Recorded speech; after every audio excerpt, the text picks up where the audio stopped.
Good afternoon, Mr. Fuller. How's Good your day afternoon. going? Not too bad, bit wet. I've just got one quick question for you. Go on. Is the era of the celebrity chef receding, and our guests and diners more concerned with the food on the plate or the name of the person cooking it? I think the era of the celebrity chef is definitely receding. There's a lot more brands coming in that people, there's a lot of places that you're going to now that nobody knows who the chef is. And I think that's good.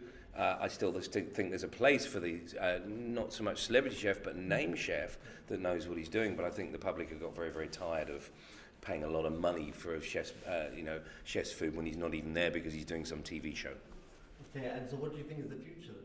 I think the future will continue on that. I think it'll be on brand. I think that we've developed a lot more international brands, UK outwards and also incoming, but you've got a lot of places where the greatest thing that's happened really with the public now getting great food from Marks and Spencer's and Sainsbury's and this, that and the other, and seeing 300 celebrity chefs on the TV and everything is quite simply the fact that everyone is now a chef and everyone is now a critic.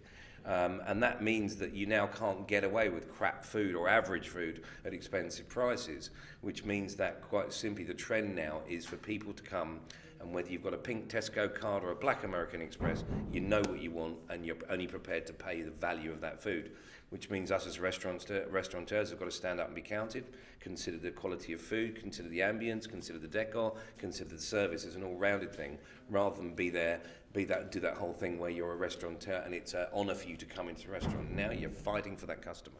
And is that how you're running your own business then? Yeah, indeed. We have to.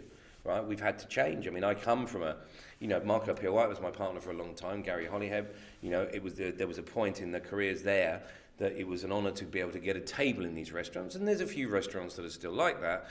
But you could charge ridiculous amounts of money because actually it cost a ridiculous amount of money to create these dishes and everything. And I think now that people are not really that interested. They've gone back, people are going back eating local. They're expecting not for a brigade of 20 people in the kitchen. They'd like to see 2 or 3 people sweating away in the kitchen and everything. But I do think also that with that change in the way that we eat and the social grazing has become more important, and snacking has become more important, and not eating at the correct times is now de rigueur. And I think the bottom line is that we're now looking for what we know and trust, which is where your brands come in, because there's an ability now to perform multiple restaurants like a Zidell. We've got the Gilles brand, which is 3 or 4 fish restaurants, and you produce exactly the same. So the knowledge of it's kind of like the restaurant version of Starbucks, really. Excellent. Thank you for that, sir. You're welcome. And we'll see you again soon. God bless.